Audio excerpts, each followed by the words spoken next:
Bapak dan Ibu-ibu, tentu Bunda dan Yanda khususnya, pada pagi menuju siang ini sengaja kami kumpulkan ini para kepala sekolah penggerak PAUD yang ada di Kabupaten Garut. Kita tahun ini insya Allah tahun ini memang baru ada penambahan nanti tahun depan. Tahun ini baru 4 PAUD yang masuk pada program sekolah penggerak, dan kami yang diamanati untuk mengawal terselenggaranya penyelenggaraan program sekolah penggerak ini. Jadi sebagaimana diketahui atau perlu juga diketahui, jika ini belum dimaklumi betul, bahwa di Kementerian Pendidikan dan Kebudayaan, Riset dan Teknologi sekarang ada program yang namanya program sekolah penggerak, dan itu sudah mulai dirintis sejak awal tahun, sudah dimulai dilaksanakan sejak awal tahun, dan ini sudah menjadi tahapan-tahapan, sudah kita lalui beberapa tahapan, setidaknya kalau yang tidak salah ini sudah masuk pada tahapan ke-7, ke-5, ke-7, hanya ke sana tahapan-tahapannya secara keseluruhannya. Nah, di lapangan atau di daerah ada 3 UPT yang diamanati untuk mengawal secara teknis, yaitu Pusat Pengembangan PAUD dan Dikmas, kemudian ada LPMP, dan ada P4 TK PLB. Itu di Jawa Barat. Semuanya adalah UPT kementerian tetapi berdomisili di Jawa Barat, dan lebih tepatnya lagi di Bandung. Satu di antaranya ada di Lembang, Bandung Barat, yaitu Lembaga PP PAUD dan Dikmas Jawa Barat.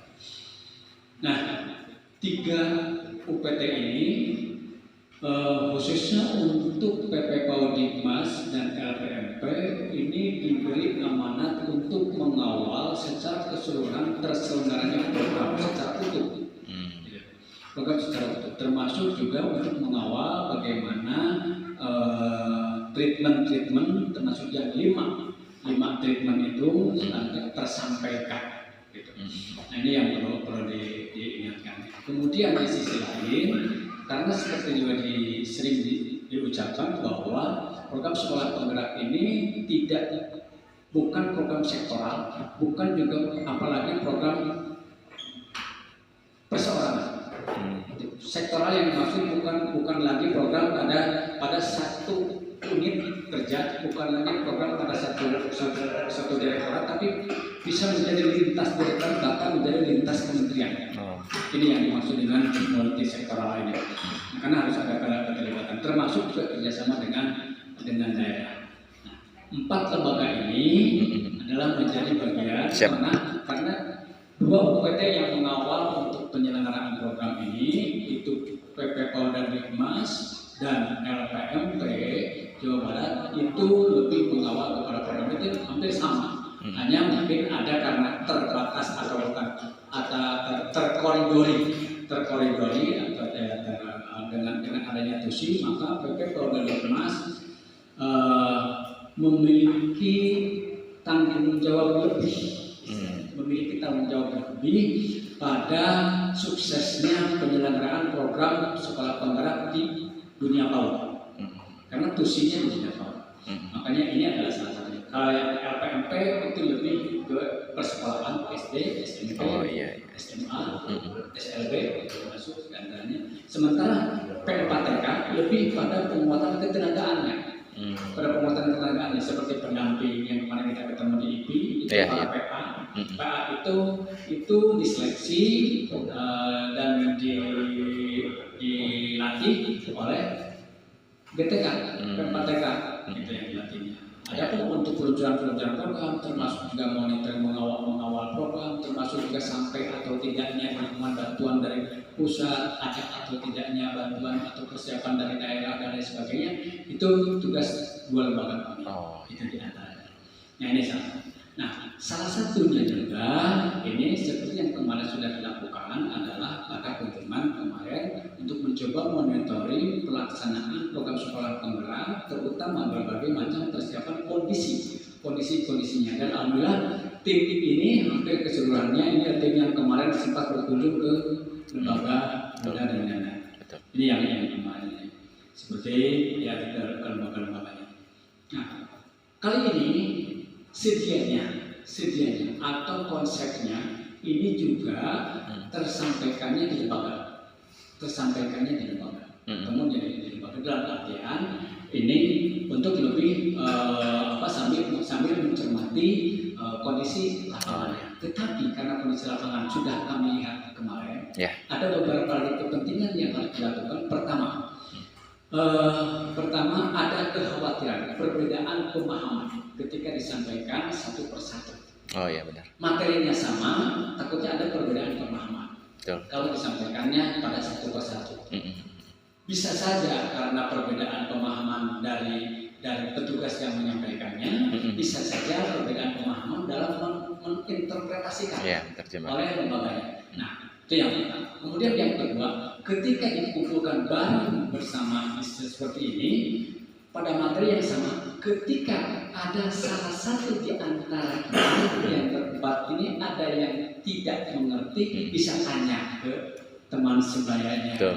Katakan misalnya Pak Catim, saya lupa di slide sekian itu apa sih maksudnya? Oh ini kan kemarin Pak Din ngomongnya seperti ini, bisa diskusi di antara. Itu yang keuntungan yang kedua. Kemudian keuntungan yang ketiganya, kita lebih mengefektifkan waktu karena ternyata kesana itu bukan hanya butuh waktu ekstra ya. Bu Aisyah kemarin itu tanpa bermaksud untuk kembali lagi ke sana.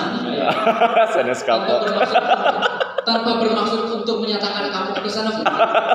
Bu Aisyah bukan kapok, tapi karena mepetnya waktu. Betul. Kita ada semacam bergaining gitu, dengan memperhatikan keuntungan yang lain. Betul, Pak. Maka ini kita dilakukan di sini dan minta izin ke Bu Dewi, kami minta izin mau pakai tempatnya, boleh katanya orang. Maka ini juga atas izin Bu Dewi, Kepala SKB di sini. Terima kasih Bu Dewi sudah mengizinkan digunakan tempatnya. Sekaligus ini juga karena ternyata teman-teman baru tahu dari SKB.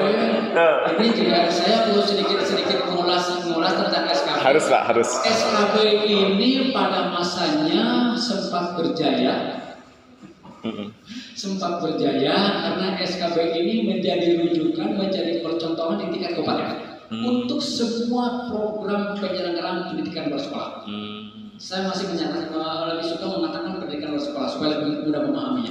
Walaupun sudah banyak perubahan, ada pendidikan luar sekolah, ada pendidikan non formal, ada pendidikan dipuspora dan sebagainya. Ini ada banyak. Tapi saya lebih suka menyebutnya pendidikan luar sekolah. Supaya bisa membedakannya sekolah dan luar sekolah. Nah, semua program-program pelayanan masyarakat yang mulai dari pendidikan sekolah di sini semua ada. Dan ini semua percontohan. Karena dikelola oleh tenaga-tenaga profesional yang diangkat oleh pemerintah untuk mengelolanya, kemudian juga didanai oleh pemerintah, sehingga diharapkan ini memang menjadi besar-besar juga. Hanya seiring dengan waktu, ketika dulunya SKB ini juga di bawah koordinasi langsung oleh pusat. Sebagai pada pusat UPTD, tetapi di bawah koordinasi langsung dari pusat, termasuk juga penganggaran dan lain sebagainya. Hanya karena situasi semenjak adanya otonomi daerah, lembaga-lembaga seperti ini diserahkan ke daerah, dan tentu pengelolaannya sangat tergantung kepada daerah, pengelolaan dan dukungannya. Nah ini sekilas saja.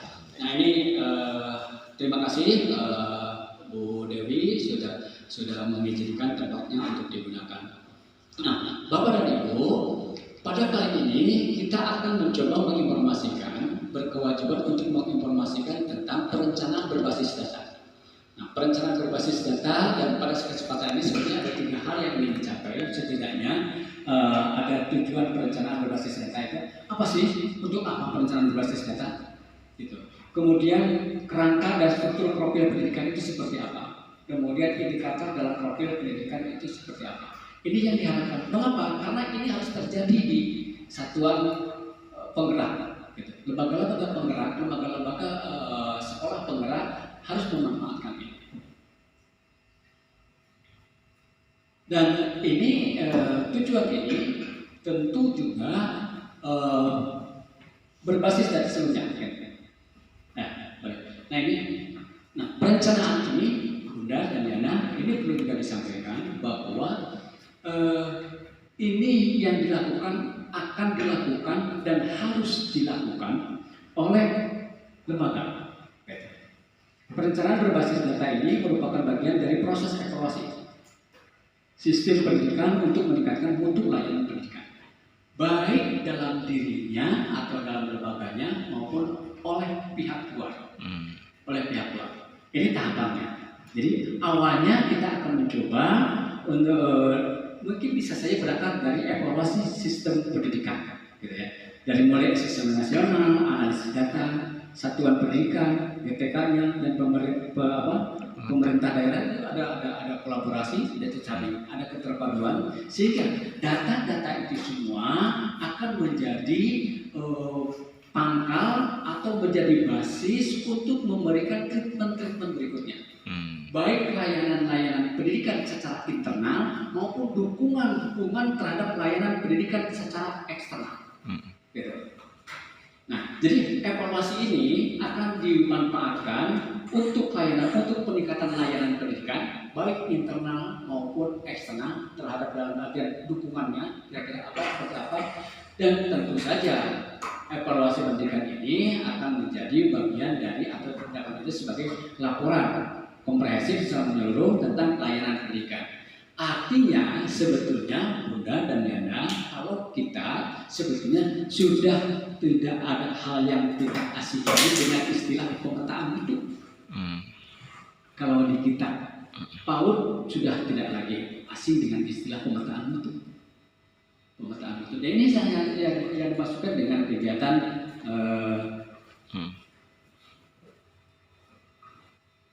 evaluasi sistem pendidikan ini.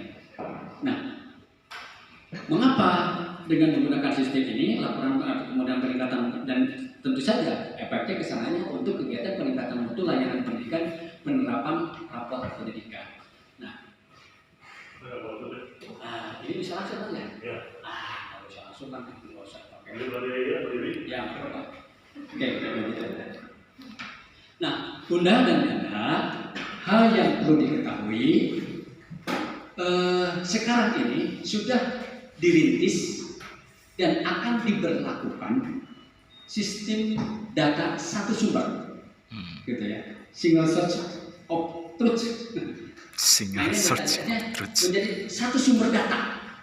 Nanti sumber data satu pusat data, baik nanti pusat untuk masuknya berbagai data ke situ, keluar pun ketika ada yang membutuhkan informasi apapun dari sumber yang sama.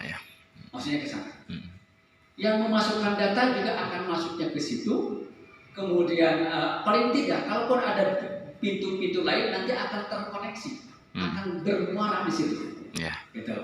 Dan itu juga akan dimanfaatkan siapapun yang akan yang ingin mengetahui tentang kondisi, tentang rapot pendidikan, kondisi pendidikan, baik penyelenggarannya maupun programnya maupun layanan dan lain sebagainya, akan bisa melihat dari satu sumber yang sama. Itu yang pertama. Kemudian, nah itu tadi terintegrasi ketika ada pemetaan mutu, ada SIM PKB, kemudian ada Dapodi dan lain sebagainya, itu akan terintegrasi. Semuanya akan terintegrasi. Kalau saya istilah pakai bermuara. Karena terintegrasi itu akan bermuara, akan bisa dilihat di situ. Kalaupun butuh bisa langsung terkoneksi ke situ. Data-datanya. Itu yang dimaksud dengan terintegrasi, dengan berbasis sumber data yang objektif dan ada andal di mana laporan disajikan secara otomatis, bahkan termasuk dengan pusat statistik pun insya Allah ini akan terintegrasi. Gitu. Dengan data-data statistik pun insya Allah ini akan terintegrasi. Kemudian yang ketiga, instrumen pengukuran untuk evaluasi sistem pendidikan secara keseluruhan, baik untuk evaluasi internal maupun eksternal. Jadi akan ada, termasuk di alat ukurnya juga diharapkan nanti akan ada satu alat ukur, baik untuk kepentingan internal maupun untuk kepentingan eksternal. Maksudnya untuk kalau misalnya setiap lembaga, katakan PAUD, Bunda dan Yana, saya ingin tahu sih kondisinya seperti apa, bisa dimanfaatkan sendiri. Sumbernya sama. Ketika orang lain ingin mengetahui gimana sih PAUD ini kondisinya semacam itu, sama melihatnya ke situ. Oh iya, iya. Dan alat ukurnya juga sama. Sama. Atau alat pengidentifikasiannya atau alat pendeteksiannya juga sama. Nah, alat-alat ukur ini berorientasi pada mutu dan pemerataan hasil. Tetapi fokusnya pada mutu, pada peningkatan mutu, pada penguatan mutu, pada kondisi mutu. Gitu. Ya sama kalau kita sudah tidak asing lagi dengan istilah pemetaan mutu. Dan itu yang akan menggambarkan dari pemetaan mutu itu akan dihasilkan atau akan dapat menggambarkan berbagai macam kondisi, berbagai macam data yang kemudian ini bisa dimanfaatkan untuk berbagai macam kebutuhan dalam rangka peningkatan lembaga itu sendiri. Ini yang dimaksud. Nah, tentu dengan adanya kondisi 1, 2, dan 3 ini, dengan strategi 1, 2, dan 3 ini, tentu harapannya yang kelima, meringankan beban administrasi satuan pendidikan dengan mengurangi aplikasi berbagai ragam, karena kan tentunya ini ada pemetaan mutu, ada aplikasinya. Ketika SIM PKB ada lagi aplikasinya, ada lagi lain sebagainya. Ketika bahkan tidak sedikit, ketika ada butuh data, ada yang datang ngirim instrumen. Besoknya ada lagi ngirim instrumen. Asa pernah ngisi instrumen itu. Besoknya ada lagi, hanya beda instansi, ada lagi yang harus isi lagi. Nah, ini yang diharapkan. Ketika terintegrasi semacam ini, hal-hal semacam itu diharapkan tidak lagi terjadi. Terlebih lagi misalnya ketika ternyata saya juga ingin melihat sih kondisinya seperti apa. Saya juga ingin melakukan evaluasi sendiri, ingin mengukur juga kondisi semacam ini, sehingga apa yang harus kita tingkatkan, apa yang harus kita tambahkan, apa yang harus kita kuatkan. Kami juga punya data sendiri. Tidak perlu membuat instrumen sendiri, lihat saja di sini. Oh iya. Harapannya seperti itu. Idealnya seperti itu dan ini ke depan.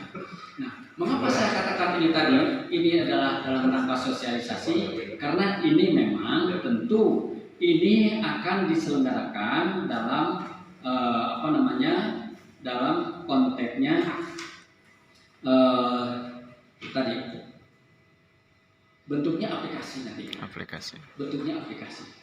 Nah, tentu ini kan menjadi dasar, menjadi kompetensi generik, menjadi persyaratan, bahkan menjadi prasyarat bahwa jaringan di lembaga, kemudian kepahaman terutama kepahaman IT juga harus menjadi prasarana. Bunda dan Yanda khususnya. Prasyarat.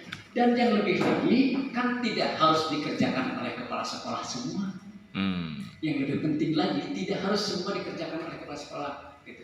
Sekalipun informasinya ini disampaikan melalui kepala sekolah, tidak serta-merta bahwa ini menjadi tugas atau pekerjaannya kepala sekolah. Artinya setelah informasi ini diperoleh, Bunda dan Dada bisa memilah, ini bisa dibantu, ternyata ada operator, kita bisa share ini ke operator, tugas ini bisa dilakukan oleh operator.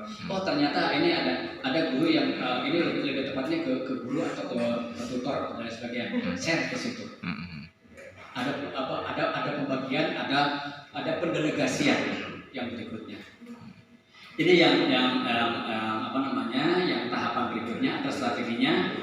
Itu yang kemudian yang dimaksudkan dengan kemampuan manajerial pendidikan. Salah satu syarat kepala sekolah itu memiliki kemampuan manajerial pendidikan. Tidak harus diurus sendiri, apalagi tidak harus dikerjakan sendiri, tapi bagaimana ini mendelegasikannya dan kemudian mengawasinya di dalam internal ketika banyak pekerjaan. Jangan sampai kemudian merasa, saya merasa repot sendiri.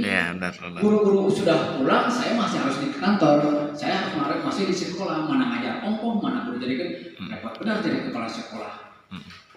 Ini juga artinya itu termasuk juga ini kesempatan untuk mengimplementasikan bagaimana aktivitas kepala sekolah sebagai manajer pendidikan, gitu ya, yang dimaksud. Kemudian yang berikutnya, Bunda dan Dada, ini hal-hal yang tadi saya sampaikan, ini sumber-sumbernya nanti akan banyak. Nanti sumber-sumbernya ini akan banyak.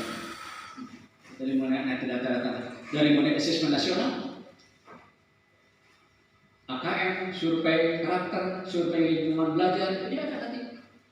Kemudian ada Dapodi, ada EMIS, ada SIP, platform digital lain nantinya akan datang muncul bertubi-tubi, nanti platform pendidikan, kemudian trace studi SMK dan lain sebagainya, data GTK, survei BPS yang tadi saya katakan. Ini semua, ini kan data-data yang semua sumber-sumber data yang selama ini sudah bergerak, sumber-sumber data. Nah, ini selama ini kita ketika ingin tahu asesmen nasional, kita harus masuk dulu ke asesmen nasional. Ketika ingin mau dapodik, kita masuk dulu ke dapodik. Nanti tidak lagi ada parsial-parsialnya, karena tadi diharapkannya terintegrasi seperti di sini. Ini harapannya. Bunda dan Yanda, nah semua ini Bunda dan Yanda, ini akan terakumulasi dalam bentuk profil pendidikan dan rapot pendidikan. Profil kelembagaannya, karena semua sumber-sumber di sini akan terakumulasi dalam bentuk profil satuan pendidikan ini kelembagaannya. Kondisinya jika kumaha, bangunannya jika kumaha, tenaga pendidik ngajarnya semacam kumaha, data-data pengajarnya, data-data peserta didik dan lain sebagainya akan kelihatan di sini. Prestasinya, baik prestasi anak maupun prestasi lembaga akan kelihatan juga pada rapor. Ini yang masih bahaya. Nah, tentu ini akan punya manfaatnya. Ini lagi evaluasi diri sekolah. Untuk evaluasi diri sendiri.